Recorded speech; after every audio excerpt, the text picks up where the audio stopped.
네, 이른바 해경군 김씨 트위터 계정 소유주를 이재명 지사의 부인 김혜경 씨라고 결론 지은 경찰이 오늘 사건을 검찰에 송치합니다. 이 지사는 이에 대해서 기자회견을 갖고 반박에 나섰는데요. 네, 한편 인천 중학생 집단 폭행 사건의 가해 학생이 이 피해 학생에게 빼앗은 점퍼를 입고 법원에 출석해서 논란이 되고 있는데요. 네. 오늘 전문가와 관련 내용 짚어보겠습니다. 양지민 변호사 나오셨습니다. 어서 오십시오. 안녕하세요.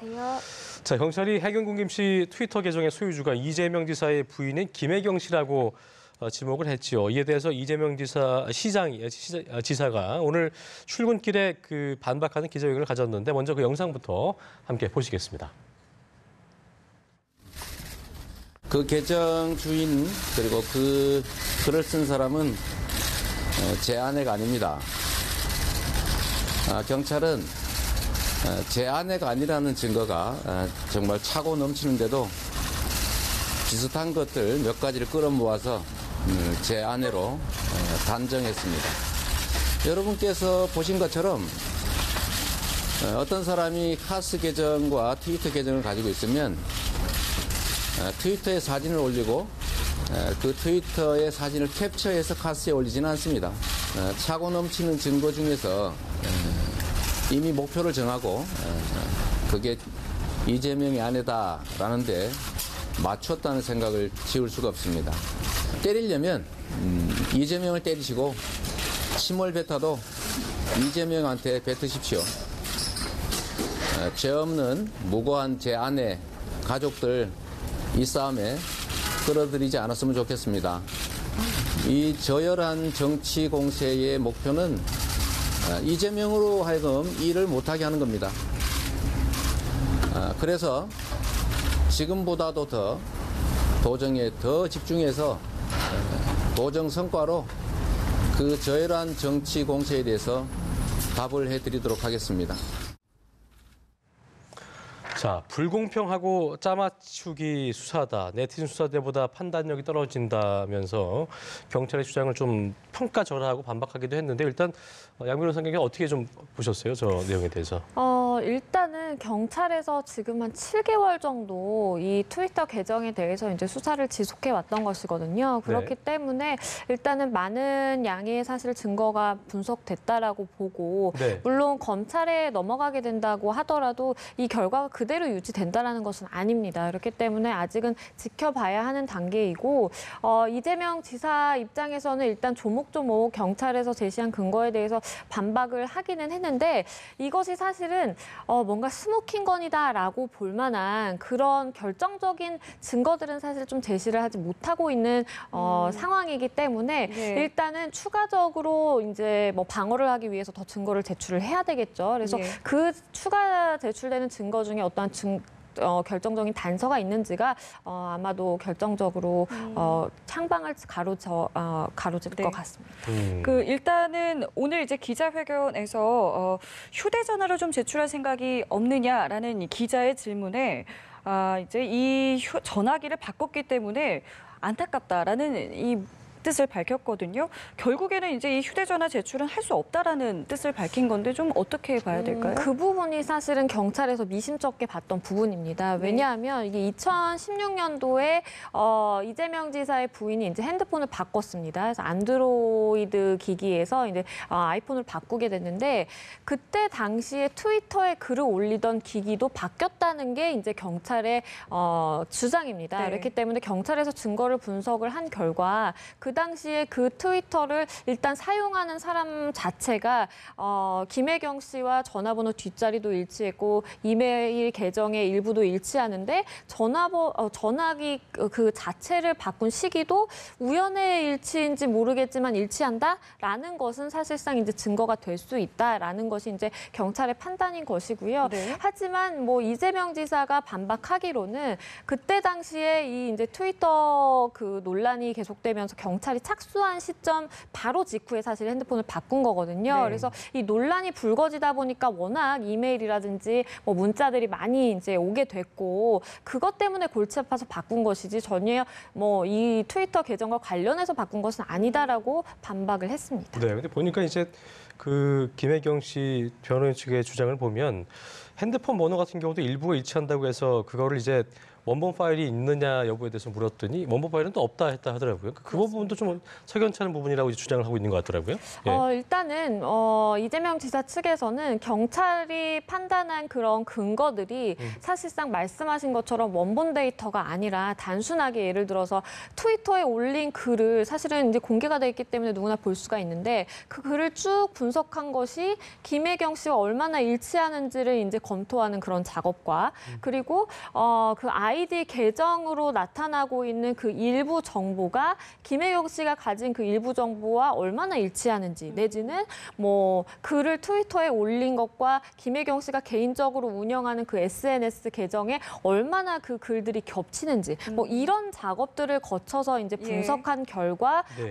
혜경군 김 씨라는 트위터 계정을 김혜경 씨가 운영했다라는 것이기 때문에 이재명 지사 입장에서는 사실은 이것이 수사 기법상으로 보기에 굉장히 이제 단순한 수사 기법이고 네. 누구나 할 수 있는 그런 분석 작업을 거친 그 증거가 과연 우리가 믿을 수 있겠느냐라는 것이 이제 이재명 지사 측의 이제 입장입니다. 예. 반대로 경찰이 기소 의견으로 송치를 했다는 거는 그만큼 이제 자신이 있다는 걸로 볼 수가 있을 것 같은데 그럼 저희가 경찰 측은 어떤 근거들을 가지고 이번에 기소 의견으로 그렇죠. 송치했는지도 짚어볼까요? 일단은 말씀드린 것처럼 경찰 측에서 밝히는 것은 트위터 일부 그 정보가 김혜경 씨의 정보와 일치한다라는 것. 네. 그리고 그 올린 글들을 분석을 해봤을 때 본인이 아들을 둔 음악을 전공한 성남 여성이다. 뭐 이런 취지의 이제 글들이 있는데 예. 그것은 김혜경 씨가 가진 그 프로필과 사실상 일치한다라는 것이 이제 경찰 측의 근거고요. 그리고 뭐 글들을 봤을 때 성남 거주 내가 30년을 했다라는 것이 있는데 그것도 사실은 이제 뭐 이재명 지사의 그런 선거운동 과정에서 김혜경 씨가 저는 이제 성남에 오래 거주한 그런 시민으로서라고 밝힐 때 그런 부분과도 또 일치하는 것이고 아까 이제 사실 결정적으로는 말씀드린 것처럼 핸드폰을 바꾼 시기와 글을 올리는 그 기기가 바뀐 시점이 일치한다라는 것이 사실은 이제 경찰의 입장이고요. 경찰은 이제 분당에 거주하는 사람을 대상으로 트위터 계정을 운영하는 사람 중에서 또 기기 변경도 그 시기에 일어난 사람,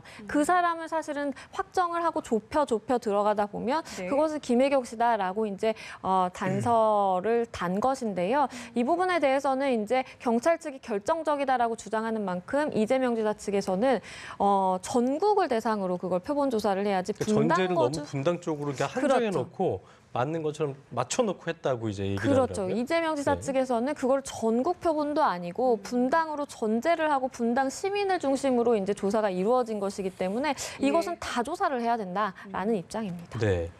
그런 가운데 이제 그 김 씨 측은 이렇게 반발을 하고 있습니다만 이정렬 변호사더라고요. 경찰이나 김 씨를 고발한 이정렬 변호사 같은 경우는 스모킹 건이 따로 있다는 입장을 밝혔는데 어떤 내용입니까? 예. 일단은 그 스모킹 건이 무엇인지에 대해서는 이정렬 변호사도 이제 입장을 밝히지는 않았는데 네. 그 스모킹 건이라는 게 일단은 만약에 경찰에서 지금 기소 의견으로 넘어갔지만 불기소 결정이 나게 되면 그때 공개하려고 했다라는 거예요. 근데 일단은 지금 기소 의견으로 송치가 됐기 때문에 조금 더 두고 보겠다라고 하면서 이거를 이제 공개를 하진 않았는데 일단은 그렇습니다. 그러니까 이정렬 변호사 같은 경우에는 사실은 우연히 여러 번 겹치게 되면 이것은 이제 필연인 것이고 정황 증거도 쌓이게 되면 그거는 충분히 결정적인 증거가 될 수 있다라는 것이 이정렬 변호사의 주장이고요. 거기에 더불어서 이제 핸드폰 번호를 바꾸고 핸드폰 이제 기기를 바꾸고 그런 부분은 사실은 증거인멸 행위다라고까지 굉장히 강하게 지금 비판을 하고 있는 상황이기 때문에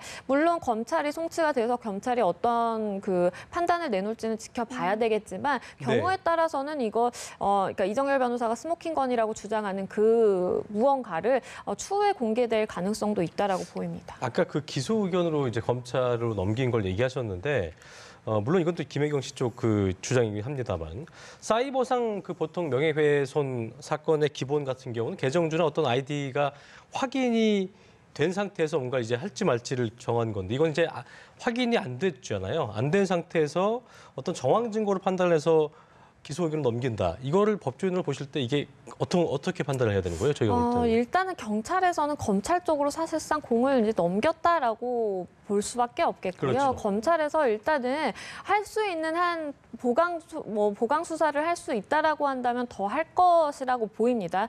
또는 만약에 이것이 부족하다, 미진하다라고 판단되면 사실 경찰로 다시 보강 수사를 하라라고 돌려보낼 수도 있고요. 예. 그거는 검찰에서 이제 어떤 결정을 내리느냐에 따라 달려 있겠지만 아마도 검찰 단계에서는 사실상 트위터 그 본사로 어떠한 뭐 영장을 보내서라든지 그 계정주가 누구인지에 대한 그 정보를 조금 더 얻으려는 노력을 일단은 기울일 것이라고 저는 판단이 되고요.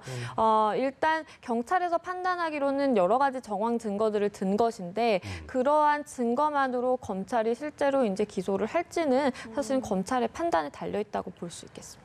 네. 짚어주신 대로 이게 지금 양측의 입장이 워낙 팽팽하기 때문에요. 이 트위터 계정의 주인이 누군지만 알면 사실 쉽게 풀릴 문제인데 그게 그렇게 쉽지가 않은가 보군요. 이게 사실은 이제 우리나라에 본사를 두고 있지 않은 그런 회사들의 이제 영장을 보내게 되면 네. 이게 의외로 협조가 빨리 되는 경우도 있고요, 사실상. 그리고 뭐 아예 협조가 이루어지지 않는 경우도 있습니다. 근데 제가 개인적으로 판단을 했을 때는 지금 이 트위터 계정을 두고 굉장히 이제 정치적인 이슈가 너무 많이 불거져 나오고 있는 상황이기 때문에 이러한 점을 사실상 이제 그 영장이라든지 이제 관련 서류에 잘 담아서 청구를 한다라고 한다면 일단은 이 부분에 대해서 협조가 추후에라도 이루어질 가능성이 있다라고 보이고요. 예. 그렇게 돼서 사실은 누군지 뭐 IP 주소라든지 본인이 입력한 정보의 그 원본 데이터를 다 받을 수가 있다라고 한다면 이제 누군지를 밝혀내는데 조금 더 다가섰다고는 볼 수 있겠지만 네. 하지만 트위터라는 게 이제 우리나라처럼 뭐 주민등록번호를 다 입력하고서 가입을 하고 이런 것이 아니라 비교적 사실은 그 가입 절차가 간소화돼 있기 때문에 그 다음에 이제 따져야 될 것은 그러면 그 사람이 직접 입력한 그 원본 데이터가 사실에 근거하느냐 그것이 이제 그 다음 쟁점이 되겠고요. 만약에 이제 그 원본 데이터가 김혜경 씨와 일치한다라고 한다면 김혜경 씨는 나는 도용당한 것이다라고 해서 또 다른 사실 그렇죠. 논쟁이 그래서 불거질 이게 가능성이 보니까 있습니다. 계정 주인은 물론이고 글쓴이가 김 씨라는 것을 입증해야 되는 부분이잖아요. 그러니까 이제 이쪽에서는 트위터 계정이 도용됐을 가능성을 얘기하고 있기 때문에 근데 그거를 경찰이나 검찰이 밝혀내야 할 텐데 그 직접 쓴지 아닌지를 발견할 수 낼 수 있을까요? 일단은 그 입증 책임 자체는 이제 수사기관이 처음에 있다라고 볼 수가 있겠고요. 네. 그 혐의점에 대한 증거를 이제 수집해서 분석하고 이러한 혐의점이 있다라고 하는 데까지는 이제 경찰이나 검찰에게 이제 입증 책임이 있는 것이고 그 다음 단계로 넘어가서 지금 이재명 지사 측에서 도용당했다라는 주장을 하고 있잖아요. 그런 주장에 대해서는 이제 또 이재명 지사 측에 이제 입증 책임이 있게 되는 겁니다. 근데 이게 이제 재판에 갔을 때 얘기고요. 네. 재판까지 사실은 뭐 만약에 안 가게 된다라고 한다면 검찰 단계에서 그냥 끝난다라고 한다면 경찰이 이런 증거를 분석했음에도 불구하고 그냥 끝날 수도 있는 것이고요. 근데 이제 재판 단계에 간다라고 하면 이재명 지사 측도 지금보다는 조금 더 적극적으로 증거를 수집하고 그걸 뭐 언론에 공개할 필요는 없겠지만 이제 그 재판 단계에서 제출을 해야 되겠죠. 검찰 입장에서도 결과적으로 기소하려면 지금처럼 기소 의견으로 검찰이 송치한 것과는 또 다른 개념이잖아요. 그래서 검찰 입장에서도 확실한 지금처럼 경찰이 어떤 정황 증거 외에 확실한 증거를 잡는 게 중요하겠네요. 그렇죠? 그렇습니다. 그렇기 때문에 검찰 단계에서도 아마도 일정 시간의 그 시간이 필요한 것은 불가피해 그렇죠. 보이고요. 왜냐하면 일단은 검찰 단계에서도 사실 검찰이 이거를 재판에 넘겼는데 만약에 재판에서 무죄가 나오게 된다라고 하는 것 자체가 검찰의 입장에서는 면을 이런 구기는 거죠. 그렇죠. 예. 주목받는 예. 사건에서 이제 면을 구기게 되는 것이기 때문에 그렇습니다. 사실상 일정 시간을 할애해서라도 조금의 이제 보강 수사라든지 더 이제 증거를 찾지 않을까 싶습니다. 예. 알겠습니다. 자, 그런데 이번 사건이 사실 한 개인의 일이라기보다는 이제 도정을 책임지고 있는 이제 도지사와 관련된 일이기 때문에 또 많은 시선들이 모아지고 있기 때문에요. 정치적인 책임을 좀 져야 한다라는 목소리가 벌써부터 좀 나오고는 있습니다. 앞으로 좀 어떻게 대응을 할 거라고 보시는지요? 일단은 사실은 이제 두 가지 측면이 있겠습니다. 한 가지 측면으로는 이것이 법적으로 어떠한 결과가 나오든지 간에 어쨌든 이러한 여러 가지 이제 스캔들이라든지 그런 뭐 경찰 조사를 조사를 받는, 그러니까 어쨌든 공직자로서 네. 공직자 아내가 이렇게 가서 조사를 받는 모습 자체가 상당히 무리를 일으킨 것이다라고 본다라고 한다면 그 부분에 대해서 뭐 일정 정도 책임을 요구할 수 있겠지만 예. 그게 아니라 이제 이재명 지사도 사실은 이제 법조인 출신이고 그리고 이제 법적으로 본인이 전혀 잘못한 것이 없다라고 이제 주장을 하고 있는 상황이기 때문에 일단은 아마도 이재명 지사 측에서는 법적으로 어떠한 결과가 나오기 전에 섣불리 이제 대응을 하지는 않을 것이라고 보입니다. 그래서 일단은 이게 사실은 시간이 많이 걸릴 텐데요. 예. 그 사이에 잡음을 얼마나 이제 이재명 지사가 사실은 이제 지사직을 수행하는데 문제가 있을 것이냐 없을 것이냐가 이제 초점일 것 같고요. 예. 이재명 지사 입장에서는 어쨌든 아니라고 강력하게 반발을 하고 있는 상황이기 때문에 네. 상당 기간 동안에는 이제 이런 식으로 계속 이제 반박을 이어가지 않을까 싶습니다. 네, 사태의 추이를 저희가 지켜보도록 하겠고요. 다음 주로 넘어가 보겠습니다. 인천 중학생 집단 폭행 사건의 가해 학생이 참 이게 그 피해자 학생 부모 입장에서는 굉장히 좀 더욱더 안타까울 수밖에 없었던 상황인 것 같은데요. 구속될 당시에 입고 있던 점퍼가 피해자 숨진 학생으로부터 빼앗은 것으로 확인이 되면서 국민적 공분을 사고 있습니다. 러시아 국적인 그 피해 어머니가 SNS에 글을 올리면서 뒤늦게 확인이 된 건데 어떤 내용인지 좀 먼저 짚어볼까요? 예. 네, 선생님. 이 어머니 같은 경우에는 말씀하신 것처럼 이제 러시아 국적을 가지고 있습니다. 근데 네네. 어머니로서 사실은 이제 그 피해 학생이 이제 본인의 아들이잖아요. 그러다 예. 보니까 이 사건을 이제 뉴스에서 접하면서 영상을 이제 보게 됐는데 그 영상 속에서 가해 학생들이 이제 나오게 되는데 얼굴까지는 뭐 공개가 안 됐지만 네. 사실은 이제 이렇게 왔다 갔다 하는 모습이 보이면서 어떤 옷을 입고 있는지 우리가 알 수 있거든요. 근데 어머니 입장에서 깜짝 놀란 것이 그 뉴스를 보니까 우리 아들, 그러니까 본인이 사주신 그 옷을 가해 학생이 입고 있었다라는 겁니다. 그래서 네. 이 내용을 이제 본인이 이제 러시아인이다 보니까 러시아어로 이렇게 본인의 SNS에 글을 올렸는데요. 이것이 알려지면서 과연 어느 정도의 이 그 집단 폭행이 있었고 어느 예. 정도의 심한 이제 가해가 있었는지 또다시 사실은 주목을 받고 있습니다. 예. 일단 이 해당 점퍼 같은 경우에는 이제 유족에게 돌려주기로 결정이 났고 이 점퍼를 빼앗아 입은 혐의에 대해서도 추가 법률 적용을 검토하겠다라고 했는데 어떤 혐의가 적용이 될 수 있겠습니까? 물론 이걸 좀 나눠볼 수는 있을 것 같은데요. 그 피해 학생이 이제 살아있을 당시에 폭행을 하면서 그 옷을 나에게 달라라고 해서 이제 빼앗은 거죠. 그렇게 된다라고 하면 이제 절도가 되겠고요. 근데 이걸 조금 더 이제 다르게 보자라고 한다면 그런 진술이 나왔었거든요. 이것은 사실인지 아닌지는 수사기관에서 조금 더 조사를 해야 되겠지만 가해 학생들이 진술을 할 때 이 피해 학생이 떨어지려고 하는 거를 우리가 이제 잡다가 옷이 벗겨졌다 내지는 뭐 이렇게 말리려다가 벗겨졌다라는 취지로 이제 진술을 한 것이 있는데 예. 그렇게 이제 떨어져 있던 그런 그 패딩 점퍼를 이제 본인이 그냥 취득했다라고 한다면 뭐 점유이탈물 횡령까지도 이제 검토를 해볼 수 있겠지만 일단은 경찰 입장에서는 이제 절도죄를 적용하는 것을 지금 검토하고 있다라고 하고요. 사실은 이제 지금 워낙 저지른 죄에 비하면 미약한 부분이에요. 예, 예. 그렇기는 하지만 일단은 사실은 너무 괘씸한 것도 있고 맞습니다. 그리고 피해 학생의 어머니가 저렇게 호소를 하고 있기 때문에 추가적으로 이제 법리 적용이 가능할 것으로 보입니다.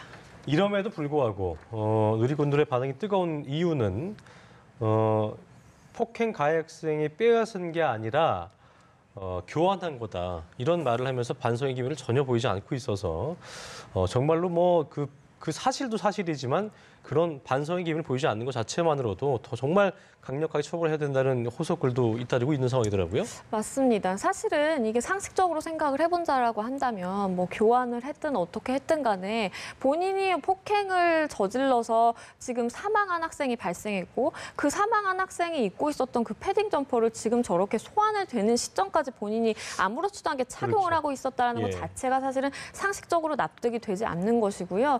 그리고 지금 그 피해 학생이 어떻게 지내왔는지에 대한 그런 진술들이 조금씩 나오고 있는데 예. 사실은 이게 처음이 아니다라는 진술도 있습니다. 네. 그러니까 이렇게 물건을 빼앗긴 것도 그 전에 이제 수차례 있었다라는 것이 이 피해 학생의 어머니가 한 진술이기 때문에 뭐 이게 뭐 처음일 가능성도 전혀 배제를 할 수는 없겠지만 어쨌든 한 학생이 지금 사망한 상황에서 저렇게까지 또 물건을 빼앗았다라는 것 자체가 양형에 있어서도 결국에는 반영이 될 것이라고 보입니다. 보입니다. 예. 그 말씀하신 것처럼 만약에 이게 오래전부터 좀 폭행이 지속이 되어 왔다고 한다면 뭐 상습 폭행 혹은 뭐 상습 상해 같은 것들도 추가가 될 수 있는 부분입니까? 일단은 그렇습니다. 그러니까 양형에 있어서 굉장히 불리해질 것이고요. 예. 지금 일단 상해 치사 혐의로 지금 구속이 돼 있는 상황인데 네. 아시는 것처럼 소년범들 같은 경우에는 부득이한 사유가 있지 않는 한 이제 구속하지 않는 것이 사실 원칙입니다. 그럼에도 불구하고 지금 저렇게 4명의 학생을 구속했다라는 것 자체가 네. 수사기관에서 보기에도 죄질이 굉장히 나쁘다라고 보고 있는 것이고,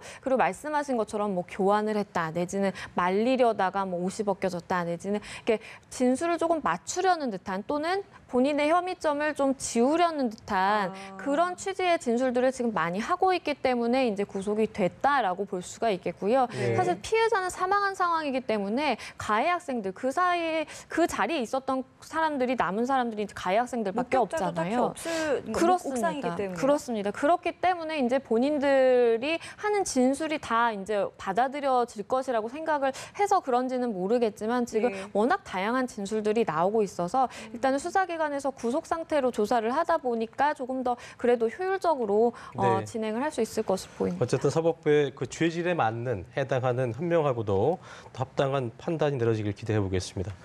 자, 다음 주제입니다. 양진호 한국유리기술회장 얘기인데요. 검찰로 송치가 됐고요. 국가수에 의뢰한 모바일 감정 결과에 관심이 쏠리고 있는 상황인데 양 회장이 일단 대마초는 인정을 했습니다만 여기 필로폰 투약 의혹에 대해서는 부인을 하고 있는 상황이죠, 계속해요? 예. 그렇습니다. 대마초 같은 경우에는 그때 당시 2015년에 이제 같이 흡입을 한 사람들이 워낙 이제 많이 있고 그 사람들의 진술들이 다 일치를 하고 있기 때문에 예. 그 부분에 대해서는 어쩔 수 없이 인정을 했지만 아직까지는 이제 양진호 회장이 생각하기에는 필로폰에 대한 증거는 결정적인 증거는 수사기관에서 갖고 있지 못하다라고 판단을 하는 것 같습니다. 예. 그렇기 때문에 일단은 부인하고 있는 것으로 보이고요. 사실은 머리카락 채취해서 이제 검사를 하게 되면 앞서서 3개월 정도 까지의 그 기록들이 이제 나올 수가 있는데 모바일에서요? 그게 예. 아니라 훨씬 전에 이제 그런 뭐 흡입을 했다라든지 투약을 했다라든지 그런 것들은 안 나오기 때문에 아마도 그런 부분들을 염두에 두고 본인이 이렇게 진술을 하고 있는 것 아닌가 싶고요. 만약에 필로폰 이렇게 투약을 했다라는 것이 모바일 검사에 나오게 된다면 그때는 뭐 진술을 사실 바꿀 수도 있는 것이기 때문에 네. 그런 전략을 사실 취하고 있는 것으로 보입니다. 실제 예. 네, 이 필로폰 투약이라는 게 대마초 흡입과는 처벌의 수위가 좀 많이 다른가 보군요. 그렇습니다. 그러니까 그러니까 똑같이 이제 마약류로 분류가 되고 처벌을 받는 것은 똑같지만 이게 어느 정도 강력한 그런 향정신성 그 약품인지에 따라서 이제 형량이 나뉜다고 볼 수가 있겠습니다. 그래서 일반적으로 봤을 때도 우리가 그냥 대마초로 흡연하는 것보다 그 액상으로 된 농축액이라고 볼 수 있는 액상 대마를 폈다라고 했을 때 형량이 훨씬 더 가중되는 것이고요. 그리고 필로폰이랑 대마를 비교하자라고 한다면 비교할 수도 없이 사실은 필로폰이 더 이제 과중하다라고 보기 때문에 그 부분에 있어서 일단은 본인에게 양형이 불리하다는 것도 인지를 하고 있고 이게 모바일 검사에서 안 나올 수도 있다라는 것을 충분히 네. 인지하고 있기 때문에 부인하고 있는 것으로 보입니다. 어쨌든 마약 같은 거는 유통 같은 것도 굉장히 중요한 부분이기 때문에 그런 부분에 대해서 조사가 좀 철저하게 이루어져야 될 것 같고요. 자, 끝으로 경찰이 그 웹하드 카르텔과 몰카 같은 불법 촬영 등에 대해서 특별 수사단을 꾸려서 100일 동안 집중적으로 단속해봤더니만 엄청나네요. 3,600명이 검거됐어요. 예. 이게 사실은 예전부터 지적이 돼왔던 문제입니다. 네네. 왜냐하면 이제 그 웹하드를 중심으로 한 그 음란물 동영상 카르텔 같은 경우에는 어떠한 내부자의 고발이 있지 않는 한 이게 외부에서 사실은 수사를 해서 들어가기 굉장히 어려운 부분이 있었는데 예. 어쨌든 이번 일을 계기로 해서 양진호 회장이 그 필터링 업체라든지 뭐 디지털 장의 업체라든지 그런 실소유주라는 그 연결고리를 찾게 됐고 그러다 보니까 사실은 이제 이번 양진호 회장의 갑질 사건이 불거지기 전부터 이거는 이제 사이버 수사대에서 사실 수사를 해왔던 것이거든요. 그래서 네네. 그 단계에서 사실상 많은 이제 증거들이 수집이 됐다라고 볼 수가 있겠고 일단은 이렇게 지금 수많은 사람들이 이제 적발이 된 만큼 우리가 그 웹하드 업계라든지 필터링 업체라든지 이런 그 연관관계를 사실 다 색출을 해서 네. 이번 기회에 완전 방통위까지 다 개입을 해서 그 연결고리를 끊어내는 것이 우리의 또 과제라고도 볼 수 있겠습니다. 알겠습니다. 저희 오늘 양지민 변호사와 이야기 나눠봤습니다. 네. 말씀 고맙습니다. 고맙습니다.